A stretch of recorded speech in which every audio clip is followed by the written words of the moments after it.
All right, welcome back to part 3 of 3 on tools and I think every garage should have or getting close to having, because everything here serves a purpose. And this is a collection over 15 years or more now, probably close to 20 years now. Yeah, about 20 years of collecting. And it's not even an impressive collection. It's just what you need to get the job done.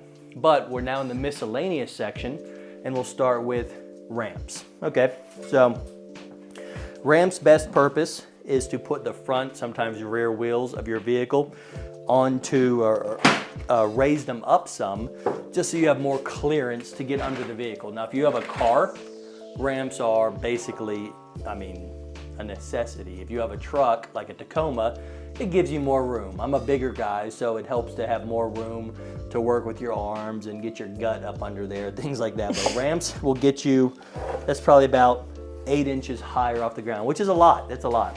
Also, I like ramps when I'm working over the hood on from the like driver or passenger side. This is my step stool. Now I can lean over further, and I'm 6 foot.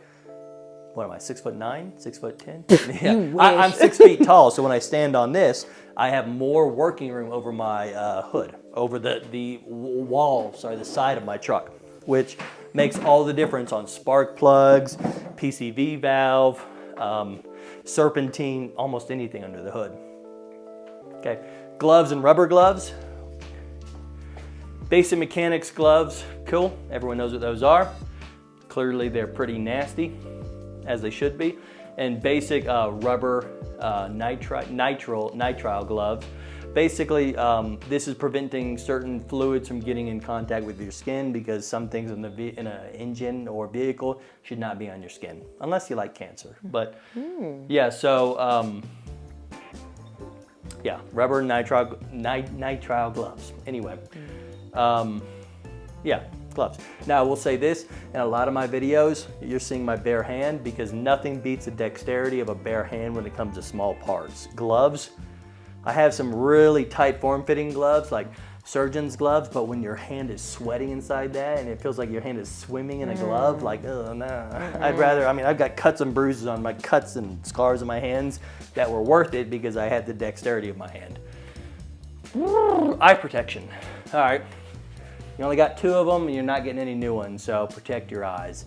Again, this is a miscellaneous section, so some of this is basic, but some of it's gonna be kind of advanced. Okay, wheel chock. When you're doing almost anything that's got you under the vehicle, just put this behind one of the grounded tires so your vehicle cannot roll. Very important.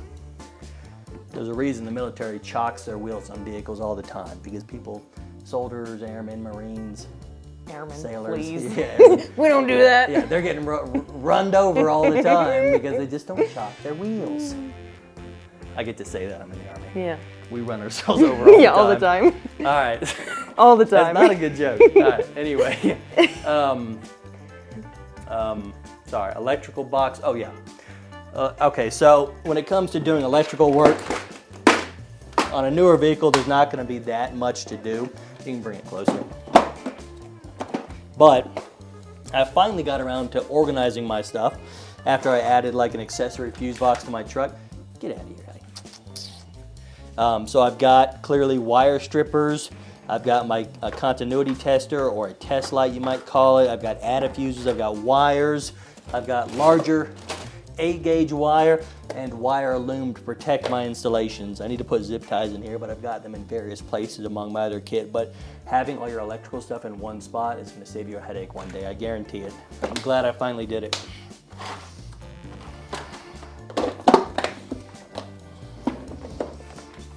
So go to Lowe's or Home Depot or Ace and go get yourself kind of one of those miscellaneous boxes, and you'll thank yourself when it comes to electrical work.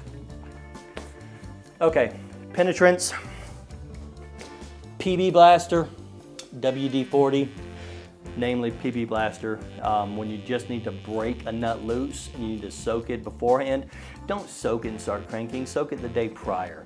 Suspension work especially, some of that stuff gets rusted and seized up tight, even in non-rust belt states or rust states. use this or something comparable early on. And I'll make another video one day about how even this is subpar to a home brew of automatic transmission fluid and the tiny molecular compound of acetone. We'll talk about it one day. Greases, okay. I've got basic multi-vehicle big can of grease. It's fun to get your finger in there and get all goopy with it. But what its purpose is, grease serves a purpose in many things. I like to use it to prevent my wheels from sticking to the rotors or the drums of the rear brakes on a Tacoma, filling my U-joint. There's so many uses for grease. Keep bolts that you don't want to seize up, grease, I mean, the list goes on. And then the other grease is dielectric grease. When it comes to electrical things, you want to keep water and humidity out of electrical contacts. Dielectric grease is your friend. So I always have a tube of that on hand. You can buy tiny packets of AutoZone, but do yourself a favor, go on Amazon and get yourself a 1 ounce tube or something. It'll last years. Okay, fluids, kind of obvious, but I've got on hand various half full bottles of engine oil, 0W20 for most of it because of a Tacoma. I've got I've got pre-mixed coolant, Toyota brand. I've got various engine oils. I've got, as a reminder for you, a half full brake fluid bottle. Where should this be? Not here, because once you open brake fluid and you don't use all of it, you should properly dispose of it because, like I said, brake fluid's hygroscopic. So now that there's oxygen inside this bottle, this brake fluid is not corroding, but it's deteriorating its life, and I will never use this, but I just set it aside the other day when I got finished flushing and replacing my brake fluid on my truck. NATO, hey, shoot. Good boy. Okay, trickle charger. So if you have a finicky battery or a vehicle that has a small wiring issue and it's killing its battery every now and then, trickle chargers, you remember them as a kid, they're big metal boxes that would hum at you, and they're so simple now. This is a trickle charger with different speed options, but put that overnight on any kind of battery and it'll charge it up to be ready for the next day. All right, power tools. They have a use on vehicles fairly often. A drill with bits when I need a hole in something, plastic, sometimes metal, to run whatever through whatever. I've used it many times. And then I've got a impact driver. This gets used most commonly after I break loose the nuts on, like lug nuts on a wheel, and this will spin them right off. When I just want to save time, I don't want to sit there cranking per wheel for whatever length of time. Look how she's sitting. She's being silly. Oh, splooty. Lady. Hey, you good girl. Okay, so impact driver. It's a smaller one, so I'm not going to over torque anything. You can buy these pneumatic using air. You can buy these much larger from DeWalt or many other manufacturers that are too strong for a vehicle. You're going to strip something or ruin something. This is a simple small one. It's not even an automotive one. It's used for probably mostly woodworking, etc., but I find good use for it in the maintenance world. Then finally, I love this thing. If you don't have one, this thing is the coolest little DeWalt screwdriver. Battery. Anyway, so it's gyroscopic to the direction you turn. I currently have a regular Phillips bit in it, but I have all the bits invented by man right there. And then when you need it in a tight space, you just lock that, and then you can just, this turns. So get zoom in on it, bring it to the light. If you've not seen this, this is one of those innovative DeWalt tools. But watch this. I'm pressing a button, no turn. If I turn left, it turns left. If I turn right, it turns right. Very useful around the house, in the automotive world. I love this thing. Yeah, very cool and affordable. I think you can get that for under 100 bucks. Yeah, power tools, I think we've covered it pretty much. Okay, headlamp. Now, all right, we'll talk about lighting in a second, but when you're working at night under artificial light, it cannot compare to the mighty sun. Nothing can compare to the sun. So a headlamp when when you're doing interior work or deep under the truck or vehicle or in nooks and crannies under the hood, a headlamp is useful. I've been in the military long enough to know what's crap and what's not.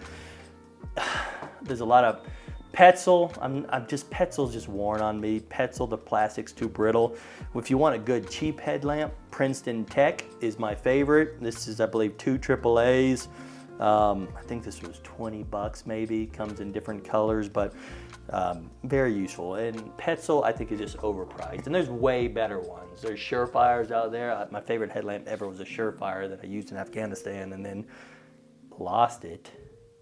My heart was broken, but I lost it. Anyway, rulers, when you want to measure small parts, just to make sure you're buying the next correct part, inches and millimeters on this little ruler, and then you have a tape measure right here. It doesn't have too common of a use, but sometimes you maybe need to measure a piece of furniture to make sure it fits in your truck bed or something. Level, okay, so when does a level come in use on a vehicle?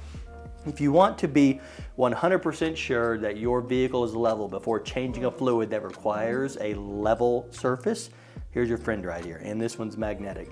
You could stick this to the frame, assuming you have a flat part of your frame like a Tacoma does, and it'll let you know how level your vehicle is before changing fluid. Is that a little extra, a little OCD? Sure, you can usually just eyeball it, but it's a good thing to have. Do I use it often? No. Lighting, okay, so let's talk about lighting. So 99% of the work I do on my truck or any vehicle is in the driveway under the sunlight. It's tough to beat sunlight, but I use these for photography work, and then these great things from Amazon that are a multi-wing, 5-wing adjustable LED bulbs that screw into a regular bulb socket, and it looks like there's plenty of light in here. It really looks bright enough, even under here with all of these bulbs right here. It looks like it's bright enough to do maintenance work. I'm gonna tell you right now, it's not. Nothing can beat the brightness of the sun. So I got a lot of lighting in here, but I still prefer to work on the driveway. If I have to fit a vehicle in here and work on it, I can get the job done with a headlamp assisting me, but I will always opt to work on a sunny day. Okay, heat gun. Heat gun has a few uses in the automotive world. One I'll be doing soon is it will tacky up or soften up factory decals so you can remove them. But you gotta be careful. A heat gun is a hair dryer times 1 billion. This will ruin your paint. This will melt plastic in a heartbeat. You have to be careful. Heat guns are incredibly powerful. They have a purpose, just be very careful. Okay, outfit. So this is a regular Dickies outfit right here. I wear it in a lot of my videos. I've been not wearing as much lately for one reason. They have metal zippers and they're very durable, but when I lean over the hood of my truck, where are those zippers? Scratching the paint on my vehicle. Now, if I'm under I still wear it, I just have to remind myself that it will scratch things up, so I'm very careful. But yeah, outfit. It's useful. It has its purpose, especially if instead of getting your clothes greasy all the time. And if I'm wearing this, I automatically know I'm not sitting down inside. For rad roaches, very useful. All right, moving on. Okay, mobile tools, what have you. So simple.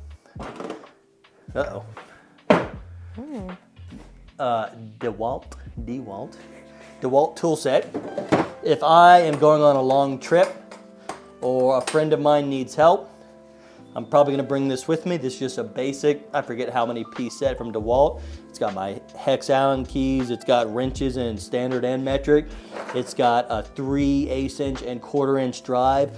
No 1/2 inch drive, but most work again is gonna be a 3/8 inch drive. I only touch this when I'm on the go. I don't really mess with it. Great thing to ask for Christmas. What next? We're almost done. All right.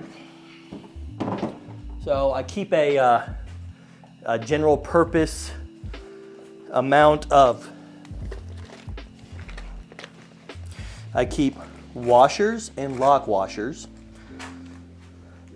crush washers of various sizes and large copper washers, mini crush washers of various sizes, and hose clamps from small to medium sizes, all on hand. These are things every garage should have on hand, because I promise you, if you don't have it in your garage, you're gonna end up going to your local auto parts store with your wife's vehicle while yours is sitting there dead-lined in your driveway because you don't have the part you need. So it's something good to keep on hand.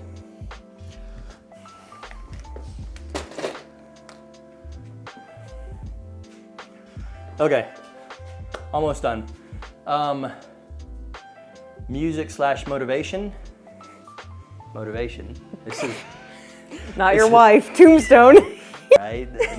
Tombstone. It's very important. And then for music, I don't usually play music when I'm recording because it messes up my videos, but when I do, I can just say, Alexa, play Creed. Wow. And similar songs on Amazon Music. Okay. Alexa, turn off. So music, good to go at the ready. Coat hanger. Oh, a coat hanger. What's that for, Tyler? Pulling wires through the firewall in like maybe a little incision you made to get from engine to cabin or cabin to engine. Simple coat hanger. That's all you need. You don't need fancy tools. Yes, you can run a piece of like tiny plastic pipe and run the cords through it. You don't need that most of the time. Sometimes you might. Finally, last item I could think of on my lineup is zip ties. I have basic black zip ties, which I consider permanent, and then I have bright neon yellow zip ties, which ones I might attach temporarily for a job, like my recent PCV valve job I did, where it's a reminder, once you're done with this job, Tyler, cut that zip tie and remove it. But so zip ties, as everyone knows, serves many purposes. But that pretty much covers everything. We've talked about traditional, unique, and miscellaneous tools, and I think covered pretty much everything in my garage that I use and have at the ready. If you have 80%, if you have 100% of this and half of these, you'll be able to do almost anything. If you have all of this, you'll be able to do just about anything your vehicle might need. If you have this hat or this mug, your car will never break, your miles per gallon will double, your horsepower through the roof. So, no, anyway, thanks for hanging out. That's part 3 of 3. If you're starting here, there's 2 other parts that cover these tools. And yeah, thanks for hanging out. Catch you next time.